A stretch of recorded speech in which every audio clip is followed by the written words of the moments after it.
Hello, Tim. How are you? Can you hear me? I can hear you well. Good, good. Nice to meet you. Very nice to meet you too. Thank you so much for being willing to have this conversation. My pleasure. Looking forward to it. So by way of kind of introduction, I think we have a few things in common, which I hope will be interesting for us both. You're obviously well known now for your work on the meaning crisis. My last book came in through the idea of a soul crisis, and I think essentially we're talking about the same thing. You're interested in alternative states, I think, both experientially and theoretically. That's been where I've spent my life, including teaching meditation, even teaching Tai Chi, which I believe you do both. Yes. And you have a real interest in dialogue, this dialogos, and what I'm doing with this series is really my attempt to do that, to show that you can have a constructive. There was a phrase I heard you use on something I was listening to yesterday where you talked about that kind of the search for a victory versus the kind of search for wisdom. Philonikeia versus philosophia. Yeah.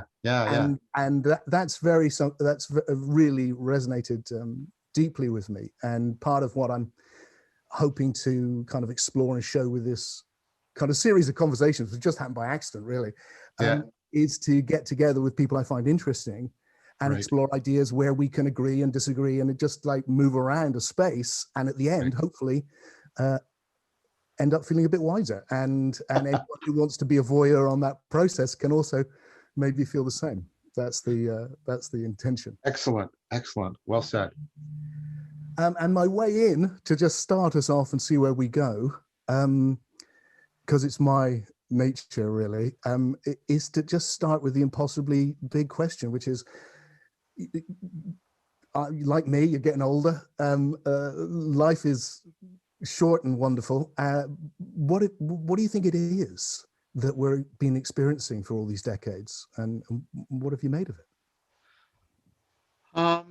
You mean, what do I make of life as an experience, or the whole thing? Really, it's like what the whole thing. As before getting into ideas, maybe, or no, as including theoretical philosophical ideas. It's just like as a John on this journey, what do you think this is? So for me, it's been, I guess, how I've predominantly experienced my life is as this unfolding process. This will sound, I mean, it's going to sound trite because all the words are going to be inadequate, right? But this process of understanding, which has been, I've been realizing how much of a dialogical process that is. So over time, I want to understand. That seems to be a very powerful thing for me, very high need for cognition. But what's happened to my understanding of understanding, see, I'm already getting meta. My understanding of understanding is that it's gone more and more to see how much understanding is dependent on this inexhaustible fount of intelligibility that I'm constantly confronted with. And so where it used to be that, understanding is more, there's a world out there and I want to sort of get an intellectual net around it. Both scientifically with the work I do on relevance realization, and existentially, I've come to that my understanding of understanding has profoundly changed, and that it was more the change in the manner of my understanding that has been satisfying the deepest longings in me than necessarily the accumulated content of understanding, if that makes any sense. It's more that, I'm still going to be a scientist. I'm not going to stop being a scientist. I'm going to still, generate theory, gather data, do all of that. But as I move to this more, I don't know, I often call it a more Neoplatonic way of understanding, that manner of understanding has done much more to touch that longing that we have. I think I share with other people, but I know I have, for a kind of inner peace that's not, it's not an empty peace. It's the peace of fullness and then a sense of that being coupled to and responsible to and afforded by a sense of realness. And it's, like I said, it's more in the manner of my understanding than in the content. The content's not irrelevant, that's ridiculous, but that's what I've come to see. And that's why, although I will still, I will still make arguments, I will still generate theories, I've become much more interested, again, going back to an individual who really symbolically captures that fount of inexhaustible intelligibility, Socrates, that I've moved more into this dialogical way of interacting with people and increasingly with the world, as a way of trying to taste more deeply the sweetness of that manner of understanding. That I need you to say more. What is the difference? Do you mean it's more experiential understanding, or is it's just more interactive? Well, interactive, it's more dialogical, it's more the sense of a mutual generated connectedness, rather than, look at some of the metaphors we have, a grasping, right? Instead of, a grasping or a getting, we use these for understanding. Did you grasp it? Did you get it? Did you see it? Right? It's much more, it has much, I'm trying not to be too projective here, but it has much more of the tenor of love, how love is that, that accelerating mutual disclosure between you and the beloved. So it feels more like that to me. And so that's also helped me to get a deeper understanding of what, how the love of wisdom and the love of what's most real actually are two different aspects of the same thing. So how is that similar? Let me describe something which I've had, and then you say whether it's similar or not. Please. So for me, quite early on, I made a shift from trying to understand it through ideas, which I'd done it through studying philosophy and blah, blah, blah. Yeah. But there had been this recurrence of states in which I felt a gnosis. I just felt like I know something. Yeah. And so when I came, the reason I moved away from the academic thing for me was I just went into a year of meditation to just generate that. What I need, it felt like, was not to understand things conceptually, but to generate this state in which I seem to interact with myself and the universe in an utterly different way. And then for me, it's gone the other way, because the last 10 years has been about, oh, damn it, I need to understand this conceptually as well now. And I need to come back down and kind of try and get a handle on this through ideas. No, that I'm completely consonant with that. So for me, the journey was, I actually got into philosophy via the figure of Socrates, and the cultivation of wisdom was where I found a spiritual home. And then in academic philosophy, wisdom for a very long time just falls off the table. You never talk about it again. And so I took up the meditative and Tai Chi practices, and like you just mentioned, and this has been a recurring thing through my life fairly frequently, I have quite profound experiences of at-one-ment. Sometimes it's in sort of an enhanced flow state within Tai Chi Chuan. Sometimes it's more like a mystical experience, like the at-one-ment. And like you, for a while, my academic work was over here, and these practices of wisdom cultivation were over here.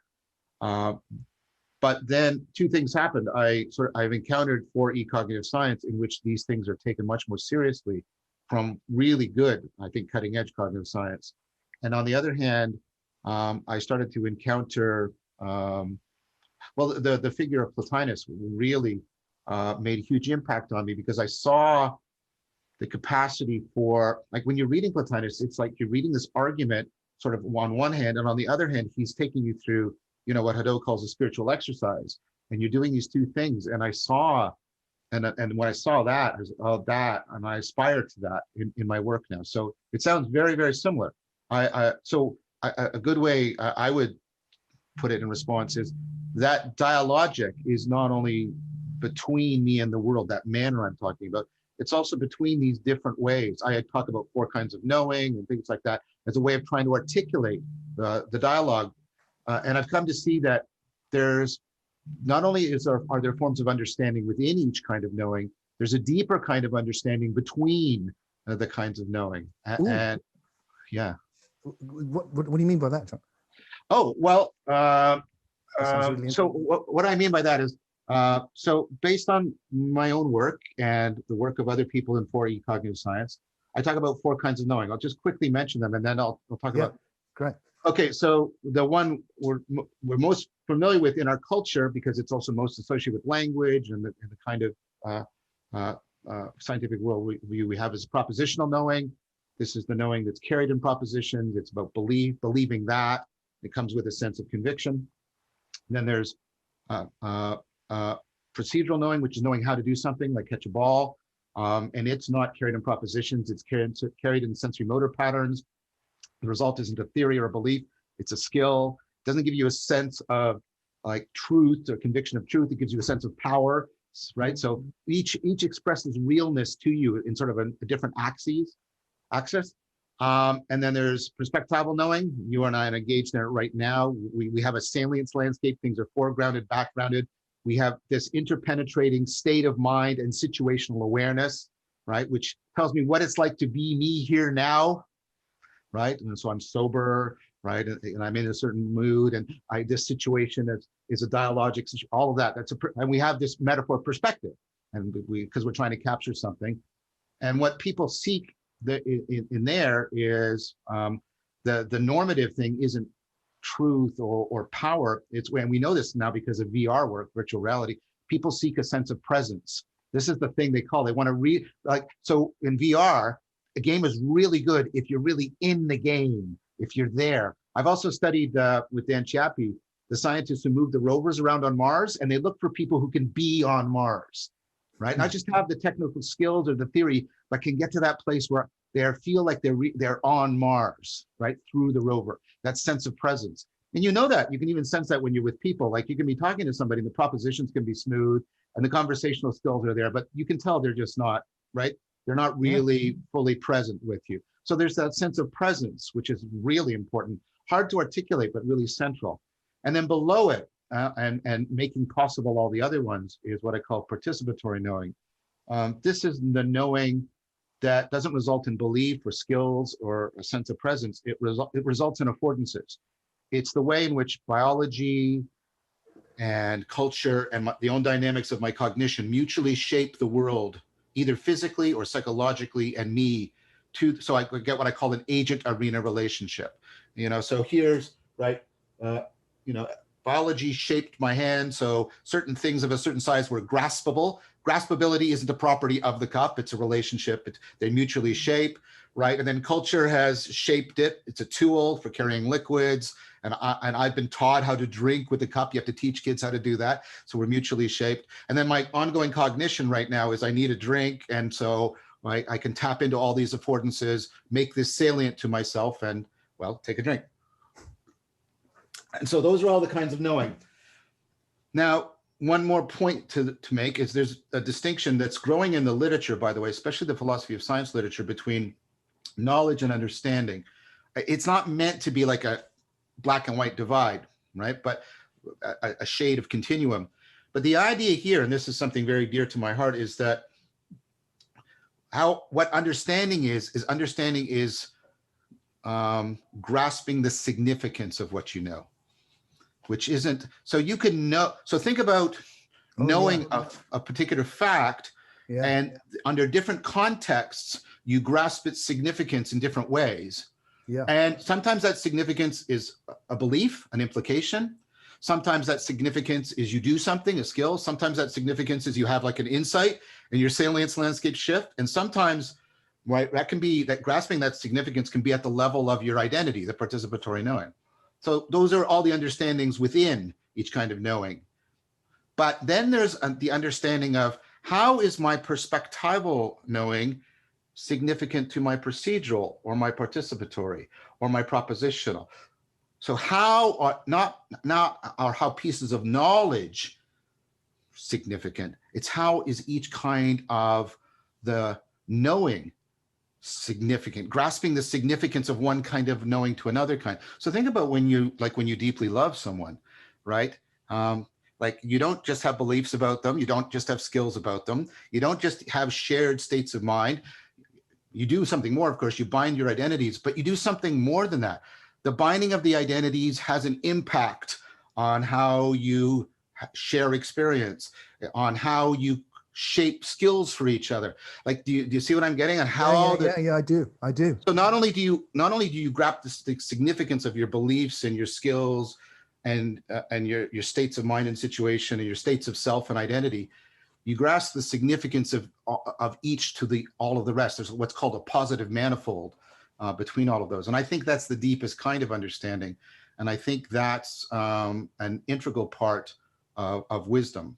I think wisdom has important aspects of insight, understanding, self-regulation, and character cultivation to it. And I think that profound understanding. Say those again, John? Yeah. So insight, understanding, self-regulation, and the cultivation of character. Insight being when you realize how you framed something. Yeah, the aha moment.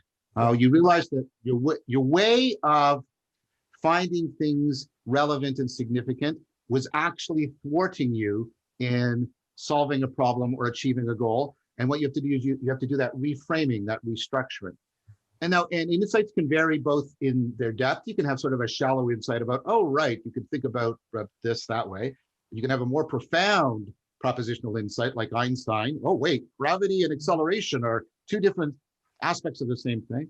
Same thing with procedural. You can so have it's like a more emergent idea that can more create something, create some novelty that's has arisen from. Yeah, and it reconnects you. It gives, but you can do that procedurally. You know this in Tai Chi, right? You're sparring, and oh wow, where did that come from? And you get a new way of moving and seeing. And you and I, we both gain those kinds of insights that are not insights in consciousness, but insights of consciousness. And when you go, whoa, that's a way of being conscious that I had not realized was possible before. You get that kind of profound insight. And of course, we get the insights into our identity. We get what are called existential insights. And I think, go ahead. No, you say. Well, what I was going to say is those insights, they're still born, right? If there isn't that deep understanding available to house them and home them and nurture them, right? And then that also requires, that should be done virtuously. That should be done with an eye towards what is true and good and beautiful. And that's the cultivation of character. And so that's kind of that's what I was trying to allude to about the deeper kinds of understanding and how it sits within a sapiential framework. I really love that, John. I'm going to have to think about all of that later because it's just like it's rich. So how in that, or in when we were talking earlier about these states of awakening, for want of a better word, these knowings, and how does that fit into that understanding for you? Oh, very much. I've spent. The Greeks have all these different words, right? They have episteme for that propositional, right? And they have techne, and then they have noesis for the perspectival, and then they have gnosis for that deep participatory level. And I've thought a lot about Dijkman. I read something by Dijkman very early on in my career, like my path on this. I don't like call it career. That sounds like that sounds wrong. Course or something. I don't know what to call it. But it sunk deep in my heart. And he said, ultimately, it's not about altered states of consciousness. It's about altered traits of character. Ooh, I love that. That's deep. That's right. Yes. Yes. And for me, the way you just did that, because and I appreciate it, by the way, in both senses of the word. I like gratitude for it. I understand it. Like, I appreciate that when I see that in people, when they go, yes, that's right. That for me, that's a way of sort of distinguishing with the kind of conversations I can, because the people who say, no, I really love the altered states, like, okay. And that's one kind of conversation. And I'm not trying to be dismissive, but I'm more interested in being and talking with the people who go, yes, yes, because that to me is the crucial thing is right.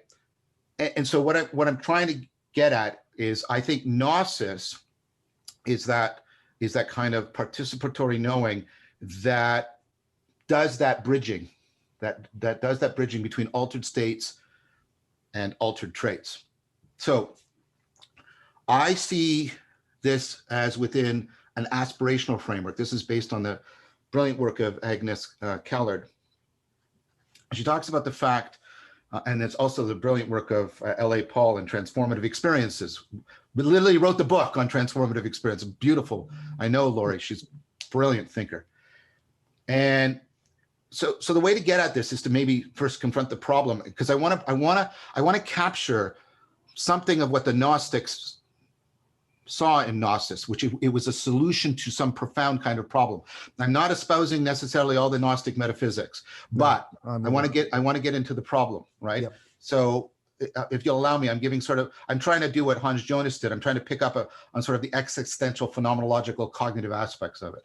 Yep. So let's go back to L.A. Paul and Agnes Callard. So L.A. Paul says she does a thought experiment. That's what philosophers are good at, right? Thought experiments to make you realize something. She says, so your friends come to you and they give you indisputable evidence that they can do the following. They can turn you into a vampire. So do you do it? And she says, notice the problem that you're facing, because you really don't know, remember perspectival knowing, what it's like to be a vampire. And you know that once you become a vampire, your character is going to change and your values are going to change. And so you can't judge what the vampire, because you're not going to have the same character, right? So there's not going to, right? So notice that what's changing is, she says, what you're lacking is a kind of perspectival knowing. I don't know what it's like to be a vampire. And participatory knowing. I don't have the identity of a vampire. And she says, and so you're in complete ignorance. And so you face this problem. You don't know what you're going to lose if you do it. And you don't know what you're going to miss if you don't do it. You don't. And so you get what I call existential inertia. You're stuck, right? And you go, who cares about this thought problem? Vampires, wow. Like, and then she says, but most of the big decisions in your life are those kinds of decisions. Like, should I have a child? Should I commit to a long-term relationship with this person? Should I be friends with this person? Should I undertake this career?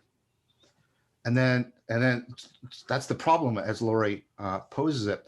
And then Agnes Callard adds another aspect to it that was, okay, the point that L.A. Paul makes is, given that I lack these two kinds of knowing, I can't infer my way through it.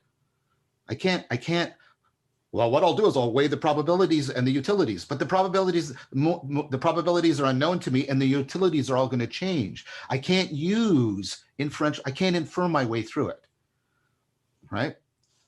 I'll tell you what I think people do in a sec, but I want to add one more dimension from Agnes Callard, which is, but notice, Agnes Callard calls this, when you're relating to your future self across these divides, she calls that aspiration. And the argument goes like this. This is really clever. Even though it's not inferential, it has to count as a kind of rationality. And you go, what? Wait, right? Well, just hang on. She says, because look, because if I say to you, you should be wiser or you should be more rational, that's one of these transformative experiences. You don't know what it's going to be like. This is one of Socrates' problems, right? I don't know what it's going to be like, right, when I'm there. I don't know how to find it, in Meno's paradox, right? But she says, so if the process of rationality is itself aspirational, right? If I say to you, you should become more rational, and then you identify rationality with logic, you're in a bind, because what I'm saying to you is, well, I want you to be more rational, but the process by which you do it isn't itself rational. You get into a contradiction. Is that making sense? Yeah. So what she says is, in addition to like an inferential, calculative kind of rationality, there's what she calls proleptic rationality. There's this aspirational kind of rationality. And so, and that's good. And that philosophers like to sort of get things at an abstract, conceptual, and oh, this is all resolved. It's resolved, but it's not resolved like practically. Like what do people do to what is it people are doing? I'm getting close, right? I'm getting close to answering your question because it's a deep question. I've spent a lot of time thinking about it. The right? journey's been a good one, so I'm up for it. Okay, and so I thought another context in which you can see people facing that existential inertia, right? And they're really bound is the therapeutic context. The therapeutic context, because people often have the propositional knowledge. They know they can state what's wrong, right? But they don't know how to get there in the sense of they don't know what it will be like to be that person, and they don't know how to identify with that future self. And therapy is a lot about trying to get people there. And so I get that. It's the aspirational rationality I don't think I quite got. Yeah, so the aspirational rationality is that this process by which we try to overcome existential inertia and aspire to, for example, being more rational or more wise, has to itself be a wise or rational process, or we're engaged in a performative contradiction. We're telling people, be really irrational so that you become more rational. In order to recommend something to you rationally, it has to itself be a rational process. But the point, what I'm trying to get you to see, I suppose. Sorry, that sounds condescending. I don't mean. No, it's not at all. Not at all. Okay, good. What I'm trying to convey is right sorry. that there's a sense of rationality that's at the perspectival and the participatory level. That's not the same thing as the logical procedures by which we manipulate propositions. Yeah. And so there's a way in which, so I think of rationality as any practice, or I often say an ecology of practice that reliably, systematically, and systemically helps you overcome self-deception. And so in that sense, the therapeutic process is supposed to be reliable and systematic for helping people overcome self-deception. There are other practices, and of course, and I've written on how mindfulness helps us overcome the self-deception that's at work in our perspectival knowing, right? For example, overcome egocentrism, things like that. Okay, so let's say that there's this kind of rationality that's at work in helping people to undergo transformative experience at the perspectival and the participatory level, also usually at the procedural level. So then I asked myself, well, what does it look like? What does it actually look like? And so I went back to some of L.A. Paul's examples, and then I talked to her about this. I said, well, what do people do when they're contemplating having a kid? And I'm looking around, I've had kids myself, and this is what they do. They get a pet. Often they get a pet, they get a dog, right? And they, right? Right? And or what do you do when you're considering having a romantic, a romantic commitment? Well, your friends will often give you this advice, and it's not bad advice. It doesn't work right now because of COVID, but go on a journey with the person. Yeah. Like spend 3 or 4 weeks on a journey with the person, right? And you go, well, what are people doing here? And then I thought, well, what are they also doing in therapy? And I came up with this notion of serious play, which is an enacted symbol. A symbol joins two things together, right? So what's a pet? Well, a pet, it lets you dip your foot in the world. It's a link between the where you are and where you're. You play in this space, right? Stepping stones. Yeah, exactly. And you play there, and you get a taste of what it would be like and who you would be like, and then that's the place that gives you the wherewithal to make the decision. So you just tie me back in here. So that I've really got that, and it's fascinating. We were a minute ago back there. We were with the Gnostics. Yeah. So the Gnostics. They're kind of, just because you probably don't know, but my most successful work 20 years ago was books on Gnosticism. So I haven't looked at them. I'm not, they're not my thing now particularly, but that was my background. Take me back to lots of people. All about gnosis and where. Yeah, so gnosis at least. But the one aspect I'm trying to get from the Gnostics is the sense of existential entrapment. And what I'm doing is I'm saying that's more universal, and it doesn't necessarily require a universal conspiracy and a demiurge. Like when you're just sort of trapped, right? And like when you go into therapy, or where you're sort of like, should I have a child or not, or should I stay in this relationship, right? We get that.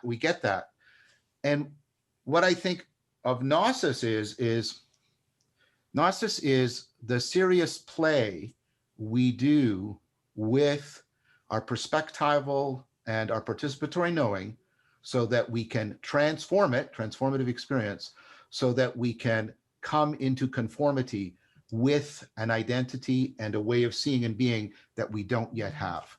We can aspire. So it's an aspirational conformity. And that's what Gnosis is.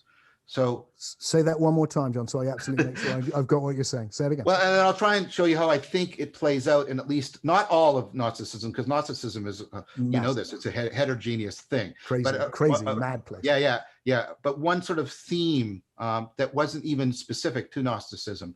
But here's the idea. It's that Gnosis is that serious play, the kind of play the play that affords development, the kind of play we see in children, and we see in therapy, and we see when people are playing in art, or when they're playing in ascesis, serious spiritual practice, or when you go into a church. Ritual is serious play, and I mean that adjective, serious play. You completely get that with ritual. Completely. Right. Okay. So we engage in serious play so that we can do that symbolon, so we can taste. Right, we can start to play with perspectival and participatory transformation, so that we can start to transform, so that we can come more and more into conformity. We cannot just have ideas about what it would be like to not be neurotic like this anymore, but we can come to actually have the perspectival awareness of it, and we can come to have the sense of self that we're aspiring to, and we don't yet fully understand.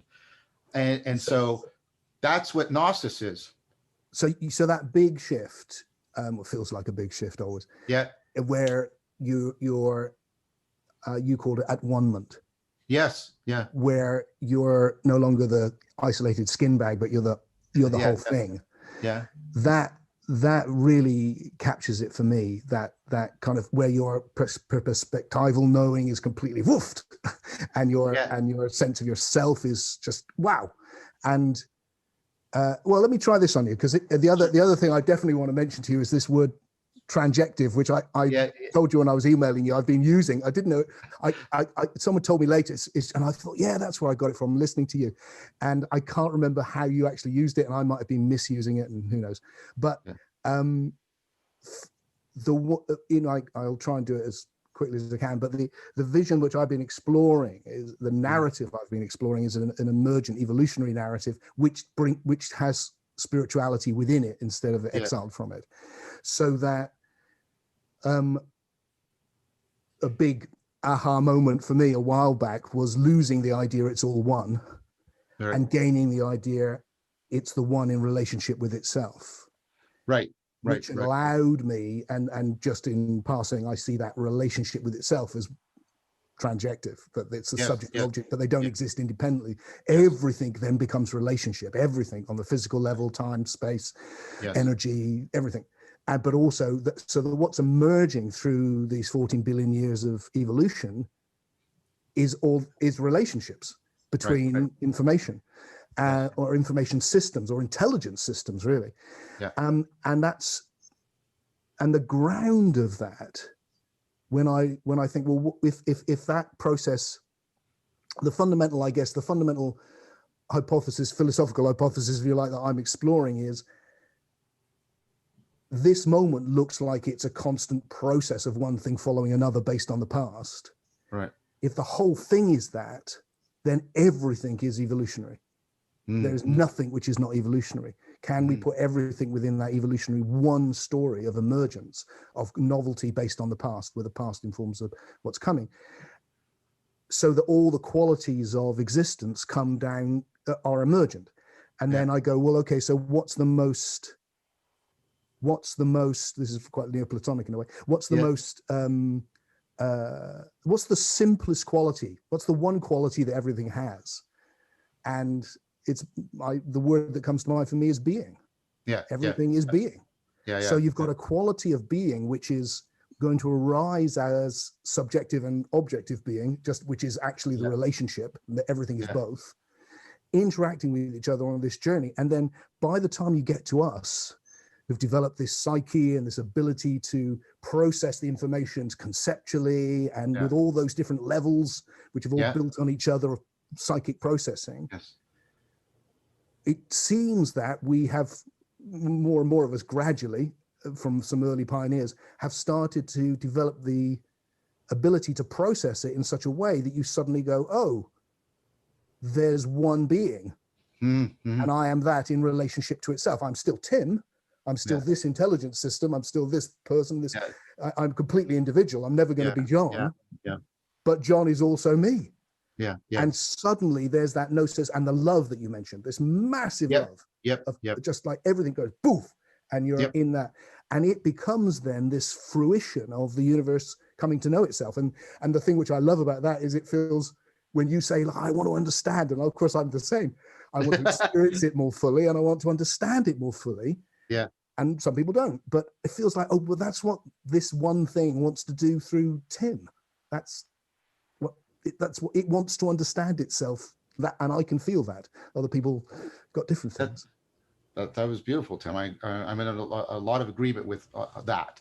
In fact, one thing I would say is part of why I was making the argument I was making is I was trying to show a deep continuity between our most mystical states of gnosis and the kind of gnosis that's engaged in when you enter into a friendship or you take up a practice, right? There's a continuum. And what I think I hear you saying is, I see this continuum as extending in both directions. And so, I mean, the deep continuity hypothesis of Evan Thompson, my friend and colleague, he was my colleague at U of T, he's now at UBC, University of British Columbia.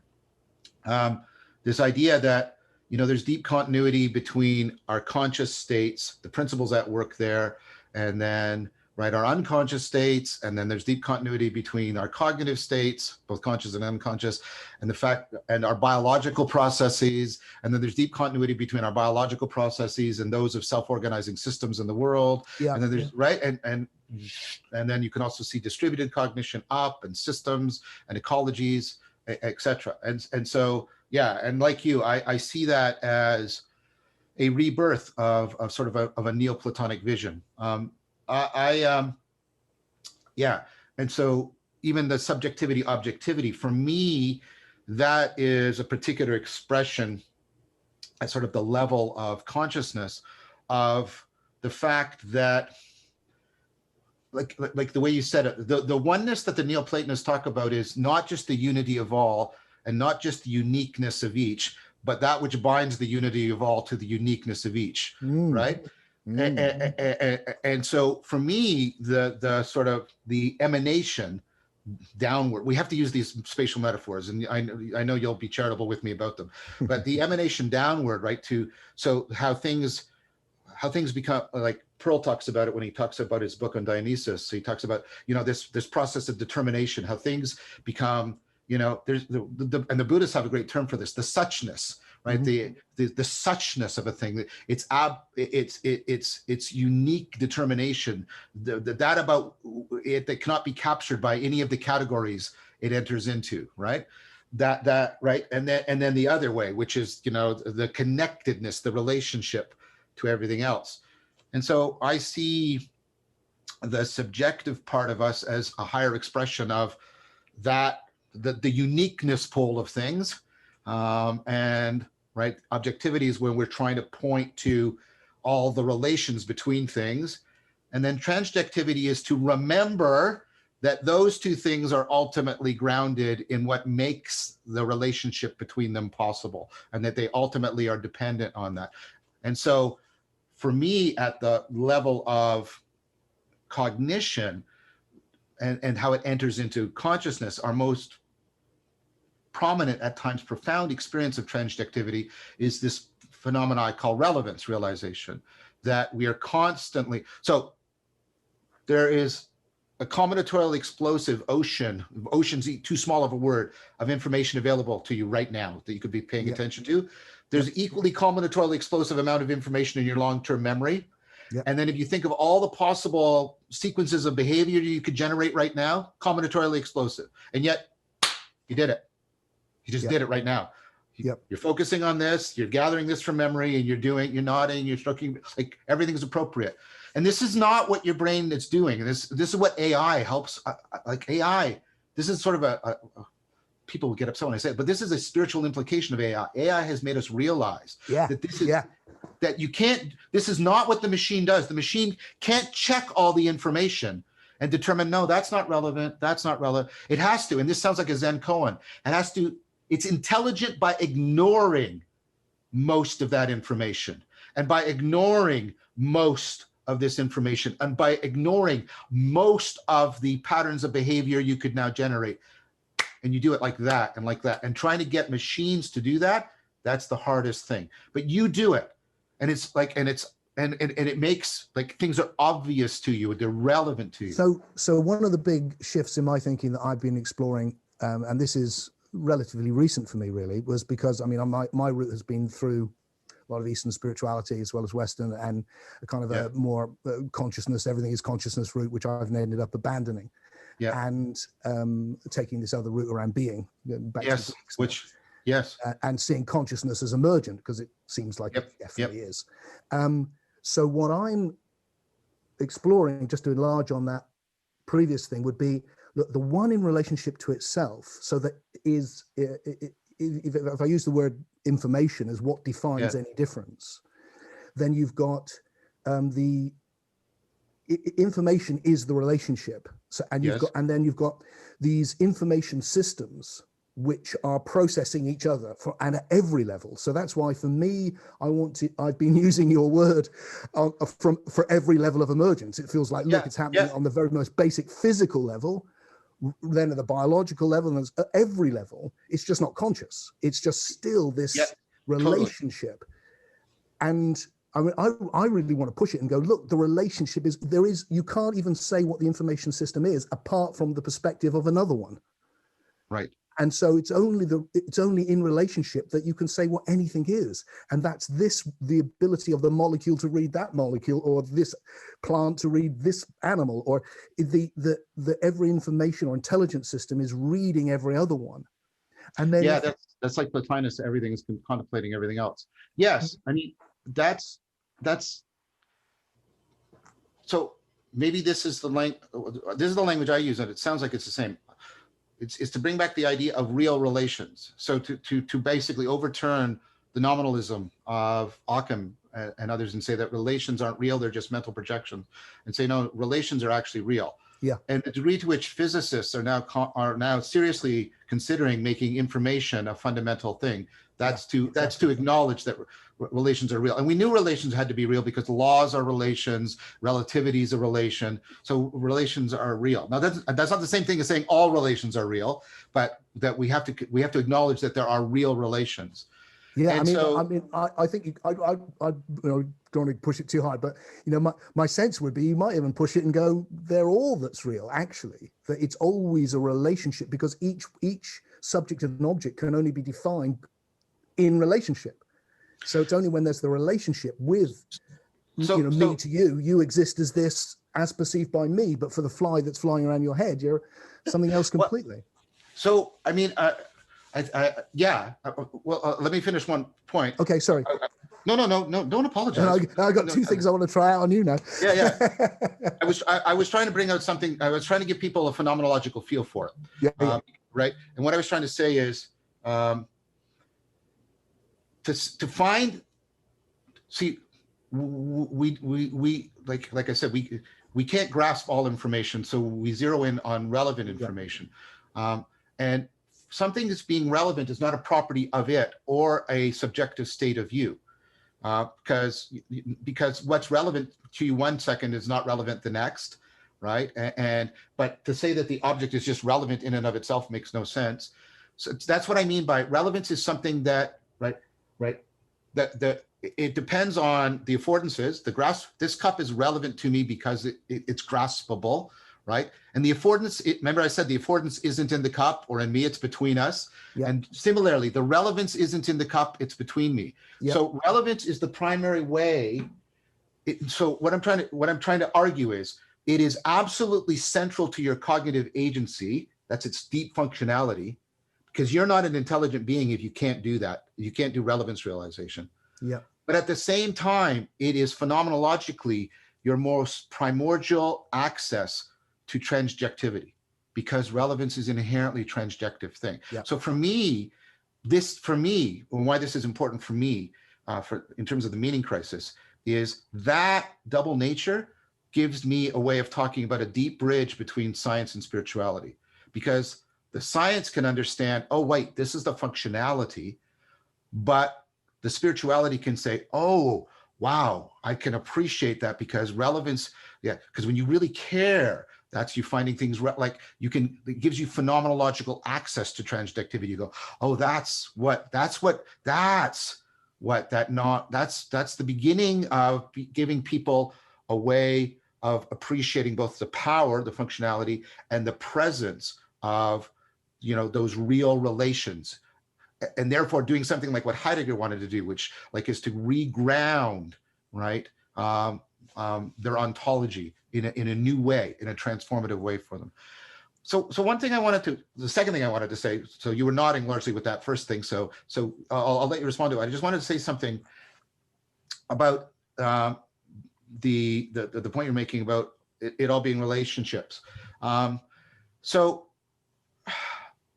I agree with that in the sense that I would say that intelligibility is that. And there's a difference between our intelligence and the intelligibility of things. But the thing I guess I want to hear what you would say on is, and I see this in both the mystical traditions and in some cutting edge philosophical schools like speculative realism and object-oriented ontology. You see it in Heidegger, and I see it especially in Damascus and Dionysius. The idea that, right, logos, intelligibility, as it shines and makes intelligible, as being shines into relationships, it's always also withdrawing beyond our grasp, right? So that for me, the ultimate non-duality is between phenomena, the shining of intelligibility, and no thingness, that which, right? Because I do think, what I was just saying, I think reality is combinatorially explosive. There's that we're always only in relationship. We're only in relationship to something that is perpetually incomplete for us. So I would agree completely with that. Okay. And for me, what I love about the idea of literally the ground of being, is that it has no qualities apart from being, and that's the formless. That's formless, timeless. And when you go into that deep samadhi state, which tasted a bit, you get it, it's like it's empty, and it's wonderful because it's like it's before everything, and then you come into the immanent, and it is everything, and that's the samsara is nirvana. That emptiness is all of this, and it's me. But my being on this deepest level is the same with the being of everything.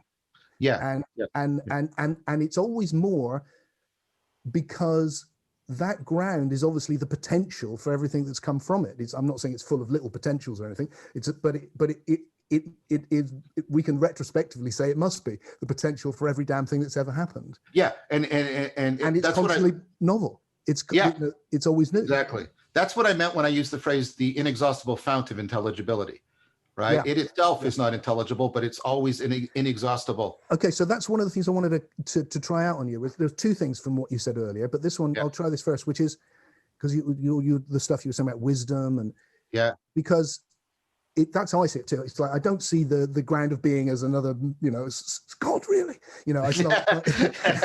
It really, it's very intelligent. It wants to know itself and all sorts of mythic things. It's like I can't make that work anymore. But that this process has led to this Mhm. So that for me, it's not so much that it is intelligent, it's that it's become intelligent, and Yes. that the universe is constantly learning. That I love ideas, for instance, like I think it's Peirce is the first person who explores it, but I've got it through Sheldrake and Yeah. Lee Smolin also, this idea that the habits of nature, or the algorithms, I think is a good Yeah. metaphor today, that the past hasn't gone anywhere. It's implicit in the moment. Yeah. That the Yeah. So, information is accumulating. The past is not passing, it's accumulating. yeah. Yeah. There's more and more information. It forms into patterns. The patterns create the habits or the algorithms which govern everything, from me having to do this with my hands, which I see you have to too, Yeah. Yeah. and to the way my voice is English and yours isn't, and all of that. All everything that's going on around it. So everything is those. So it's literally learning. Like an AI shows us that this can happen without there being consciousness or anything. Yeah. Very much. So the whole thing is in this. So, and then the process that we've been discussing when we've talked about wisdom at the end of that feels like, oh well, that's just the latest, most emergent version Yeah. of the fundamental nature of the universe. Yeah, and so I mean, I agree with that. The person who's helped me, the two people that have helped me see that vision you articulated are Spinoza and Whitehead. Whitehead, Especially for me, Whitehead has been important. I don't know Spinoza so well, to be honest. So the thing about the ethics is people remember what we talked about at the beginning, and not just the content but the manner. Yeah. Not just the propositions, but the gnosis, because he has gnosis in his epistemology, scientia intuitiva, right? And so the thing is, when you're reading the ethics, it's very much it's like reading Proclus, and I think Proclus, right? So you're reading this logical argument, but like Plotinus, it's doing this thing, and you're trying to hold it because he's so like rigorous. And then what you do is you have to read the ethics like the way you might read the Bible. Like you read a proposition, you reflect on it, because the point of it is not to come to a conclusion. It's to realize the blessed life. And the thing about it is, you read this argument to realize what do you say? What he called the life of the blessed, a blessed life, right? And so you read this and you're doing this, and then you get this thing that happens. And the thing that happens is more important than all. It's not independent of, but it's more important than all the propositional conceptual content. You get this moment where you see the whole argument in each premise in the whole of the argument, and you go like that. And it's been an argument about sort of the intelligibility, and what happens is you get this experience of that, and it's not. Because of the way the argument has worked, it's not an argument. It's not just that you get this, you realize that is an example, an exemplification of the very thing he's talking about in his metaphysics. So it's not just you have an insight about the metaphysics. The insight has this recursive thing to it. You go, aha, I see all the parts, right, in the whole in every part. And that's actually what he's talking about. Right, you find yourself exemplifying it, and what you see then is you see, like you just said, you see, right, that underneath, for Spinoza, what underneath it, very similar to Whitehead, is this sort of what he calls God or nature, is this pure activity of giving birth to being, right? And like you said, you see that, like the way all the premises have led to the conclusion of an argument, but also how the conclusion was pregnant in all the premises. You see reality that way, and it's a very profound experience, and it's missed by I think. Sorry, that sounded elitist, and I don't mean to be. I fear that many people miss it because they read Spinoza only at the level of his argumentation, and they don't read him, and they forget that the title of the book is The Ethics. He's trying to bring about a profound transformation in the person. He's not just trying to convince them of a truth. You've inspired me to go back and have another go. But so I deeply agree with you, and like I said, it was also Whitehead and his notion of the many are gathered into the one that then makes a new thing, right? That all of the universe comes into every moment, but every moment then adds to the overall life of the universe. That vision very much. So for me, to go back to the point about the wisdom, is so I could make an argument, but I'll just sort of gesture. I'm really interested not just in semantic meaning, the relationship between propositions. I'm interested in meaning in life, where we're using meaning as a metaphor. And what seems to be some of the biggest things that, like both the psychology and the philosophy, Susan Wolf's book on meaning in life and why it matters, and then all the work, and I'm doing work also on meaning in life and experiments, like what makes people feel that their lives are more meaningful, right? And it's this connectedness. People need to, they need to feel that there is an intelligibility, and this is the really important thing, right?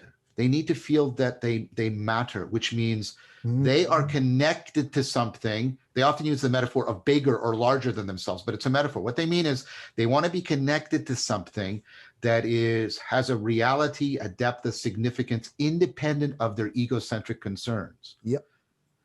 And this Neoplatonic, right, metaphysics we're talking about, the ontology, the degree to which it can be put into practice through that deep continuity, what I see that meaning is that metaphysics can actually be transformed, and I mean this in a complementary way, into something like constraints on our practices of transformation, so that we get more and more connected to ourselves, to each other, and the world. So I think what you're exploring is very similar, actually, to what I've been doing for the last 20 years, which is where I'm at right now. Is the way I would put that slightly differently, but it's the same really, is that I'm the first part for me previously was about what practices, what things can I do with people to generate this thing which I go, this is the most important thing that ever happens to me. How can other people have this? And finding ways, much to my surprise, that I could. Right. Nearly all around connection. Not just, but that was the biggest one, was deeply connecting people, just bang. Yes. Magic. And then the last period, what's the narrative? What's the understanding? And that's where for me the soul crisis came, because it was like what I saw was people that the growth in my own lifetime of what gets called scientism, that kind of reductionist, narrow, you're just alive for a moment on a crazy planet, you're gone. It's like there's no significance. That was growing and growing and growing. So that on the one hand, there were people experiencing all this, but on the other hand, their understanding was going in the opposite direction. Oh, yeah, totally. And so wanting to create a narrative which was intellectually robust enough to counter that and go, no, those things that spiritualities have been exploring all this time, there's a lot, there's something for real there. And if you don't see them, you're just missing part of reality. But it must now be trans-scientific. It must be coherent with the knowledge we found, not the philosophy that people think underpins it, but the knowledge. Because and the problem with spirituality, as I'm sure you're aware, is just it's just completely bonkers. And so somehow it needs to mature, it needs to evolve, and that's why we need a 21st century version. Wow, that's deep consonance, deep convergence, because one of the things I articulate so the awakening from the meaning crisis is divided into two parts, a historical argument and a scientific argument. And so the part of the historical argument is to exactly what you talked about people. People face perennial problems. They face perennial problems of the very processes that make us, these dynamic processes that couple us to the environment and set us in continual dynamical development. The very processes that get us to ignore information are the same processes that make us subjected to self-deception. They're two sides of the same coin. Yeah. And so, right, this is what I tell people. Intelligence is what you use to solve your problems, but rationality is what you use when you're trying to deal with the self-deception that arises from using your intelligence, right? And so, right, and then wisdom is how to get all of the rationalities of each of the knowing so they mutually understand each other as best as possible, mutually coordinate. But that idea so what I'm suggesting is people are perennially beset by self-deceptive patterns that reduce that sense of connectedness. right, to themselves, to each other in the world, reduce a sense of meaning in life, and also, right, will often, I don't want to be harsh, but will often make them pursue that meaning in a kind of wonky fashion, right? Yeah. And so what we develop, and what you see this cross-culturally, and you know, and I've published on it, and I've published with other people on, you know, basically the scientific study of wisdom. What you see is people coming up with ecologies of practices, sets of practices that are dynamically self-organizing. They have checks and balances, strengths and weaknesses, in order to try and ameliorate that self-deception and to enhance, recover and enhance that connectedness. Yeah. But as you said, if you just have the practices over here, you can't get the wisdom in them, because wisdom ultimately requires deep understanding. That's what I was arguing earlier. Yeah. And understanding is to grasp the significance of what you know. And if you have your practices over here and they're not helping you to grasp the significance of what you know, then your practices are going to swing free from your knowledge and your science and the scientific worldview. And for historical reasons, that's the mess we have got ourselves into. We need the practices, but we don't have a worldview that homes them. Yep. Right? Yep. And so part of what that means is, first of all, trying to help people recover the practices in a non-autodidactic fashion, because autodidactic stuff is very problematic as a learning strategy. People need community. Most people need. What do you mean by that, John? Because I heard you say that on something, again, I've been listening to yesterday or something. What do you mean by that? I mean, I look at myself and I think, well, that's probably what I am, isn't it? Actually. Well, I mean, so I'm not making a universal claim about autodidactism. I want to be really clear about that. I said most people, and you know, so there are exceptions, but there are also people at the other end. There are some of the worst people were famously autodidactic, like Hitler, right? I just broke that rule where you're not supposed to invoke Hitler, right? But he's one of my primary examples, right? He's everyone's primary example of something. Yeah. So the point, so autodidactism is when you pursue your knowing from not just in a solitary fashion, because even when you're not autodidactic, you're often engaged in solitary learning. It's the combination of your learning is solitary and it's completely within an egocentric framework in a way that those two reinforce each other. So what you do is you don't have anybody seriously challenging the way all these very powerful and pervasive biases are affecting how you're choosing. Okay, so do you mean by literally that you're not got any reference point outside yourself, that you don't mean necessarily in a tradition or those sort of. I do want to mean a tradition. I do want to mean. I mean, I get it. There are figures like Socrates and Freud that, you know, cut out new traditions. Yeah. And Freud, I mean, Freud in fact is really powerful because he famously argued that self-therapy was impossible, and then argued that he came to his conclusion via self-therapy, right? It's like, and I think both of those, that's a value. He's really pointing to something. His genius is pointing to something for us there. What I mean is that you don't have people. Those people can be in books, right? Okay. Yeah. Right, but they should upset you. They should challenge you. They should bring you to aporia. They should challenge your confirmation bias. They should provoke you to have thoughts you couldn't have on your own. And let's take sort of the kind of autodidactism that is becoming prevalent now. The way people just swim through, right, the internet and just do basically kind of like confirmation pornography, and they just echo chamber themselves. Confirmation pornography. That's right. That's my friend Leo Ferraro's term, right? And you just do, right, and then you get that very profound. Okay, so there's a kind of so that's, I'm glad you clarified that, because you know, for the what I have kind of found, I think, is that I've traveled with people. I mean, some I've traveled with now for 40 years who are incredibly straight with me and I with they. Yeah. But I ended up I've been in many traditions. I've done lots of stuff with different traditions. I've studied and written books on just about them all. but what I've ended up with is feeling like, oh no, that my tradition is all of it. It's like, Yes. it's human. It's all mine. Hurrah. How lucky am I to live in this time when I have it all here. And that from that will come something new, which I'm engaged with, rather than a kind of more conservative, where you need a thing which is like well and truly established. And yes. And so the thing that I'm criticizing is that, well, let me use maybe a good analogy. You should never start a martial art on your own. You're not going to learn it well. You're going to have all of these mistakes that you can't see. But once you know it, then you should go on your own. Yeah.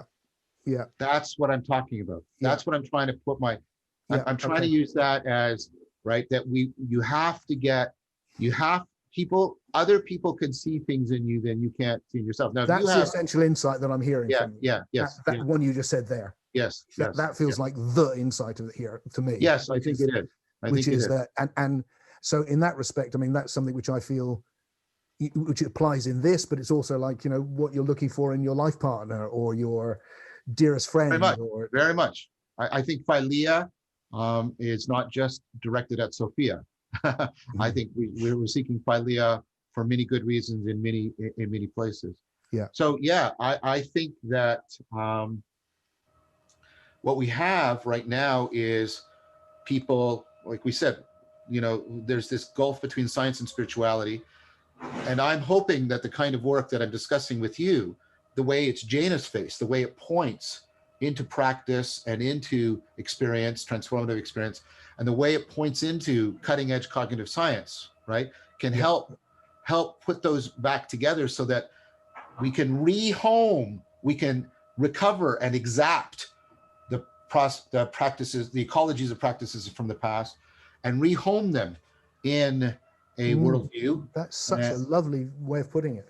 Right, and that's what I'm trying to do. And if we can rehome them so that people can, let me put it this way, rather than in tradition, and I'm putting an emphasis on the word communion and not just communication, that people can in community cultivate wisdom. That's what I think we need right now. That's what I'm trying to bring about. I completely could not agree with you more. I love that. I think that's beautiful. So have you got time for me to just ask me one more thing? Please. I'm sorry. There's some truck outside. I hope it's not causing too much noise. No, it's absolutely fine. I can hear you. I can hear you loud and clear. I just wanted to check in with you with this phrase, which has become associated with you, that I've picked up a couple of times, which is the idea of religion without religion, or the religion not a religion. And I'm guessing that what you're talking about relates to that vision. So I felt like I'd like to just sort of pick up on that before we. Right. So, so my idea is part of what we're doing in that recovery and exaptation. Exaptation is when something evolved for one purpose and ends up with another one. Yeah. Well, like we're using our tongue to speak, but tongues didn't evolve for speech, right? And Michael Anderson has a really powerful emerging framework theory that's what the brain is constantly doing. It creates little machines, right? And then they get exapted for other things, and then they get exapted for. So the brain is sort of a self-exapting organ. That's fantastic. I love that. He has a book called After Phrenology that brings this all out. Because he basically says that a lot of our neuroscience up until now has been basically like phrenology, that this is located here and this is located here, and he of course is much more subtle and nuanced. I'm just presenting that makes so much sense. I mean, it's such a good vision of how the emergent psyche has arisen. I mean, and you can just see it in your own life, can't you? It's happening all the time. Anyway, yes. Yeah, I think of intelligence itself as just an exaptation and into life of the very process of evolution. Life went from evolving to being able to evolve its evolvability, and and so that's. So what? That's a huge thought you just skipped over there, which I really love. But let's try and stick with the religion without religion, otherwise we'll never get there. Right. So, like everything else, even our way. Let's say that it's fair, that my argument's at least fair, and I've talked to many people in many different traditions and religion, and they find it fair. that at least at the core of what we're talking about is this deep connection between these notions of wisdom and meaning in life, right? And the and notice that for many places and still for many cultures, there's no clean distinction between religion and the cultivation of wisdom and meaning in life. They're all intermeshed together, and that's not coincidence. I think there's deep functional reasons why that's the case. Yep. But like everything else, the notion of wisdom, it also needs to go through, right, something of an exaptation, so that we can reunite our knowledge and our practices together in deep understanding, in deep mutual understanding and mutual affordance. And the problem I have with many of the ways in which the traditional existing world religions, and I can only talk for the ones I've studied. So I'm sure there'll be people out there that say, but you don't know my religion, and I don't. So, okay, I'm admitting that, but I'm also seeing that the fastest growing demographic group in the West are the nones, the N-O-N-E-S, those people who have no allegiance to any religion. And yet that doesn't mean they're sort of new atheists. They're all actually very spiritually hungry and spiritual without religion. Yeah. Right. Okay. So spiritual without religious, which can very easily become that autodidactic thing that right. So what I'm concerned about is the fact that for many people, the practices of aspiring to wisdom cannot be homed within the existing religions. And that, now a lot of that has to do with the history of these religions and how they've hurt people and done things both culturally and individually. But also for something that you and I have put our fingers on a couple times in this discussion. These religions, all right, they were born in a particular time, the Axial Revolution. Yeah. And the Axial Revolution, and whether or not you think it's a world thing like Jasper's or all civilizations, whether it's an age or a stage, I don't really care about. There was something happening in Greece and Israel that came together for us, and that's, I think, pretty indisputable. And then Persia's behind it doing really important things, and we don't acknowledge that enough, but that's another talk for another time. Okay, so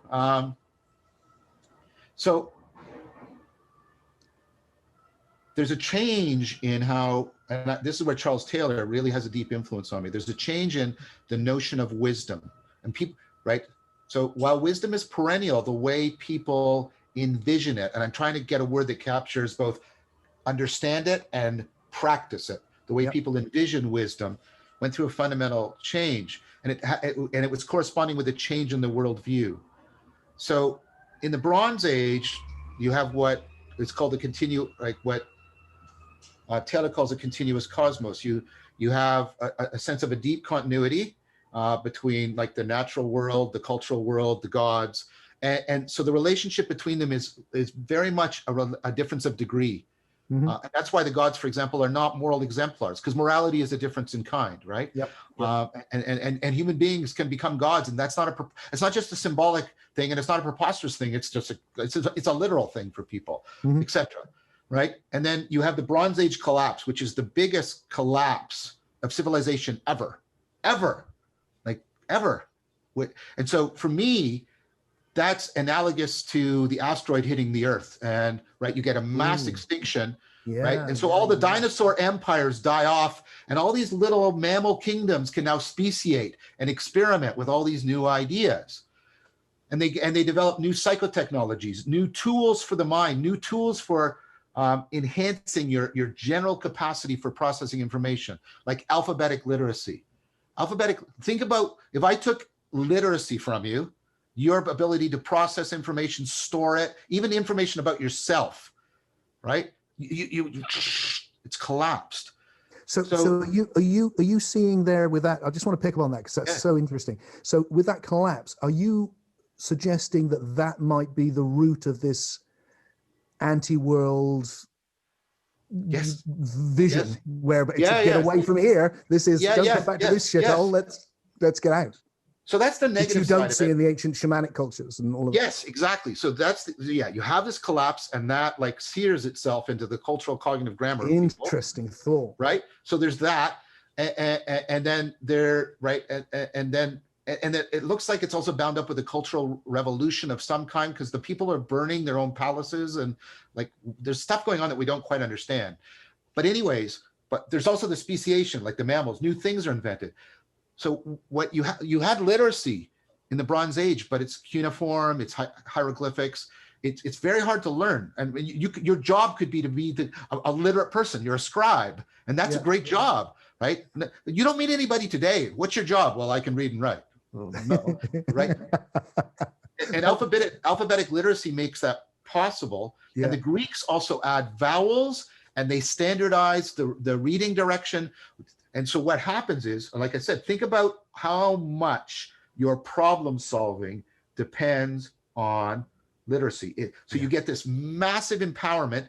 And notice what I can also do. I can put my thoughts down and then come back to them and look at them again. So it's not only the amount of information improves, the quality of my understanding of it, my reflective grasp of it ratchets up. You get the advantage of coinage. And coinage trains people to think in abstract, symbolic, rule-governed ways. Yeah. And so what you get is people suddenly have these new ways of thinking for really prosaic reasons. Writing is invented for business.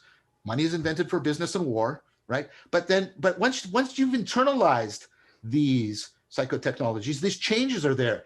And what do you become? You become critically, reflectively more aware of your own cognition. It's exapted. Yes. And you start to realize, crap, I'm deceiving myself a lot. And I like, that's why you get these books saying, like the Dhammapada, it all begins with the mind. There's this realization that a lot of the suffering and the chaos isn't part of the natural order. It's because of our mind, right? And so you get this idea that's the exact opposite of the Bronze Age. And you're right, the Bronze Age collapse has made us, right? It's about that I don't want to fit into the everyday world. Yeah. The everyday world is the world of all this suffering and violence. And I know how to I know how to rise above myself now because I have, right? So you exact the shamanic practices, and you can even see that happening in ancient Greece, coming through figures like Pythagoras, right? You can see the shamanic, and then you can see these axial age psychotechnologies, and then you get this new thing, which is the two worlds mythology, which is, I don't want to be in this decadent, fallen, or illusory world. I want to go to the real world where I'm free from illusion and I see things as they are, and there'll be no more suffering and be no more violence. And then you get the two worlds mythology, and then it becomes so sewn into our ways of understanding, of envisioning wisdom and meaning. It's like, it's so natural to us. It's obvious to think of spirituality that way. Yeah. The problem is that two worlds mythology has been completely undermined by science.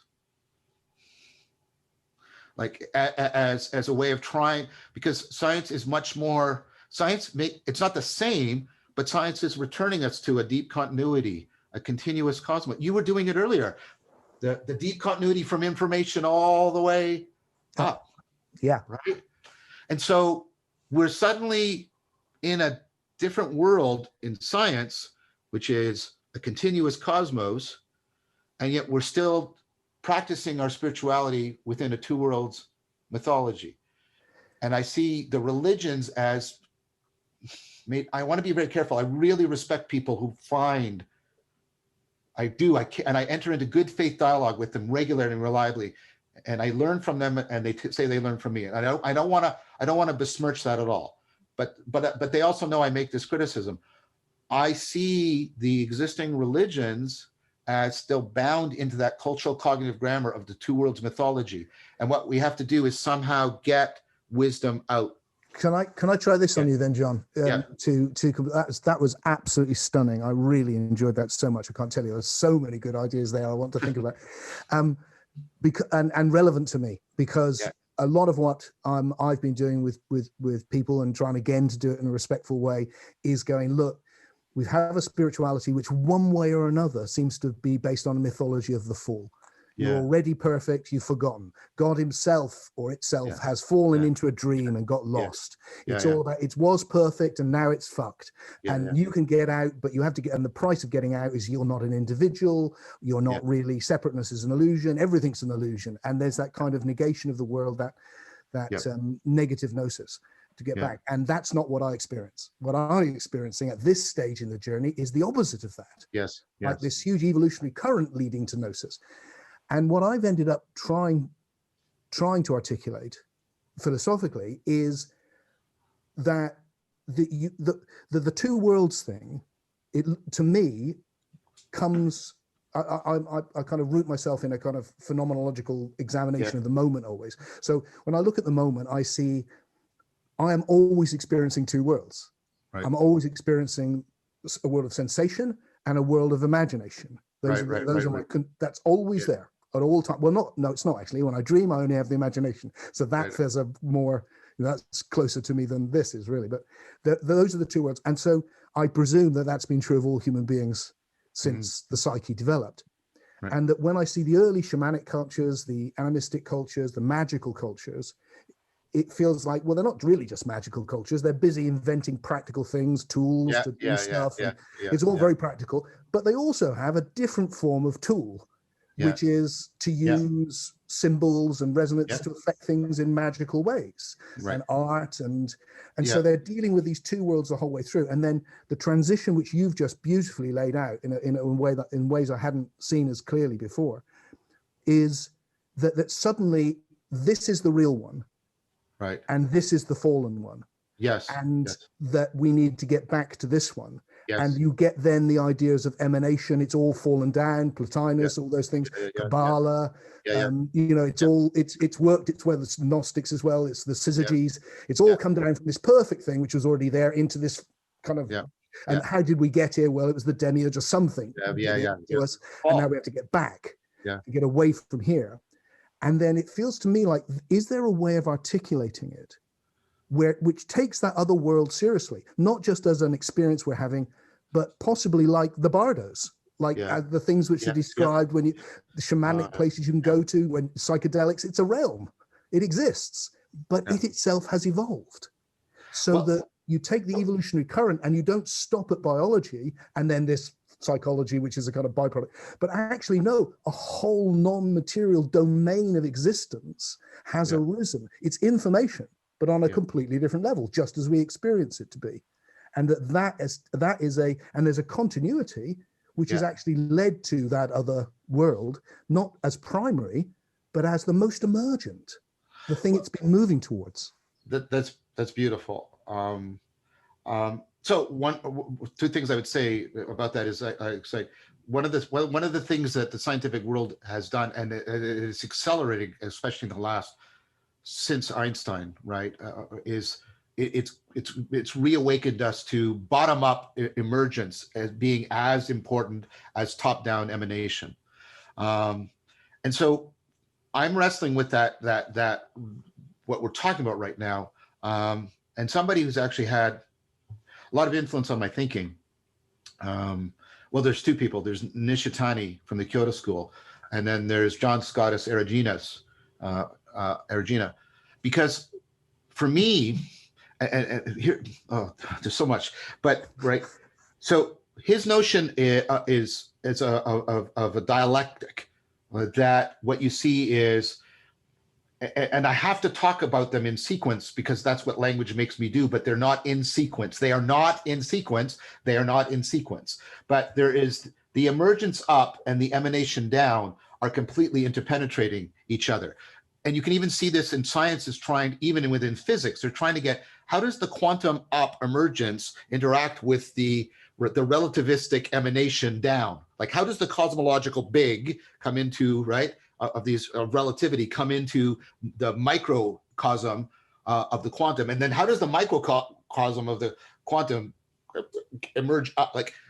And they're really stymied because I think part of the problem is that we don't have the right cognitive grammar. So John, when you're talking about the emanation down there, I thought where you were going with it sounds like somewhere different than you did, and I really like what I think you ended up, because I've ended up having been very involved in the whole, it's just emanation ideas. No, I'm rejecting. But what I liked about what you said there was it felt like what you were talking about was, or the way I would interpret it is that the most emergent, all the levels of emergence are affecting each other all the time. And that therefore the most emergent level is emanating back down the whole time as it emerges to bring the next thing into example. That's definitely what I'm saying. I'm saying there's the interpenetration. I'm also pointing to, and that's what I was really trying to emphasize with they're not in sequence. They're happening together. So, but part of what Nishitani is saying, at least as I understand him, is part of what we have to do is we have to recover, like, I don't want to sound too metaphysical, but right, the West has prioritized actuality over possibility. And so we in fact will use the word actuality as a synonym for reality. We'll say it's actually this to mean it's really that. Yep. And the problem with that is that doesn't even sit well with our science, because actuality is acting, that's an event. And many of the things that science even points us to are not events. E equals MC squared is not an event. It doesn't make sense to talk about it as an event. What is it? It's a real constraint on how possibility exists for us.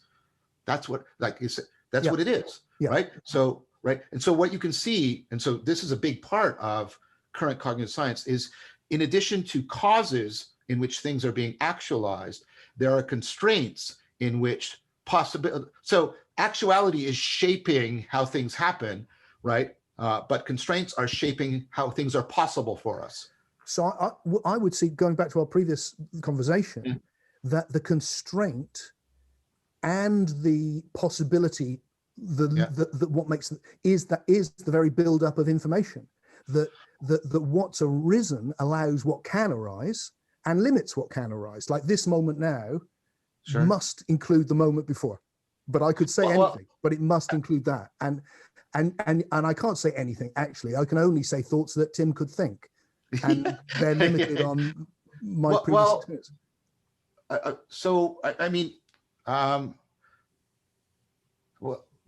So Whitehead talks about he does that the emergence, but he also talks about it has to be that possibility is also itself structured, or else we wouldn't have the continuity of emergence that we have. The idea is that I'm trying to see the other dichotomy I'm trying to break down, and I don't want to give up anything of what you're saying. So that's why I'm hesitating, right? Is I'm also trying to break down the two worlds dichotomy between eternity and between time, right? And I want to see things, right? So what I want to get past is, things emanate eternally and they emerge temporally. So let me give you an example, right? So there's chemical interactions in the leaf, and what they do is in the tree, and they create the branches, and the trees branch out like this. Well, why does the tree have the structure like that? Well, the tree has the structure that does because that increases the probability that a photon will hit a chlorophyll atom, right? And so the events cause a structure, and then the structure constrains the events that can happen, right? Yes. And so I think what I'm saying is, I think there are not only laws of causation and how things emerge, I think there are laws of structuring and how things emanate. Yes, I love it. Got it. Yes, I think that's completely coherent with what I'm exploring as well, actually. But just another insight on top of it, which is really beautiful. So, and I see that vision in Erigena from the West, and clearly in Erigena from the West, and that's why he was a heretic, and that's why he was basically almost I think he was excommunicated. I don't know his work at all. Yeah, he never even looked at it. He's really, there's a lineage through probably to people like Eckhart and others. But it's not. Oh, really?